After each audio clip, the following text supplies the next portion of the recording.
அதிமுகவுடன் பாஜக கூட்டணி தொடர்பாக தொடர்ந்து பேசி வருவதாகவும் உரிய நேரத்தில் அறிவிப்பு வெளியிடப்படும் என்றும் நடுவண் உள்துறை அமைச்சர் அமித்ஷா தெரிவித்துள்ளார்.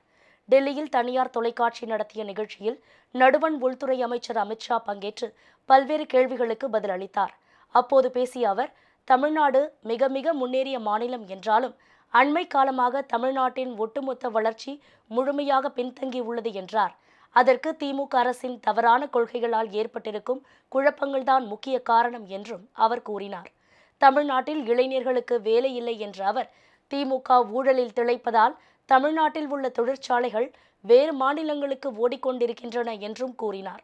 2026 தேர்தலில் நிச்சயம் மாற்றங்கள் ஏற்படும் என்றும் திமுகவை மக்கள் பதவியில் இருந்து அகற்றுவார்கள் என்றும் உறுதிபட கூறினார். தமிழகத்தில் தேசிய ஜனநாயக கூட்டணி நிச்சயம் ஆட்சி அமைக்கும் என்றும் அவர் கூறினார்.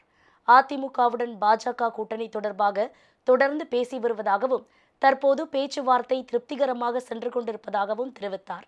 பாஜக அதிமுக கூட்டணி தொடர்பாக உரிய நேரத்தில் தகவல் வெளியிடப்படும் என்றும் அவர் கூறினார். தொகுதி மறுசீரமைப்பு பற்றி நடுவண் அரசு இதுவரை எதுவும் சொல்லவும் இல்லை, நடவடிக்கையும் எடுக்கவில்லை என்றும் அமித்ஷா தெரிவித்தார். தொகுதி மறுசீரமைப்பு விவகாரம் மேற்கொள்ளப்படும் போது யாருக்கும் நிச்சயம் அநீதி ஏற்படாது என்றும் அவர் தெரிவித்தார்.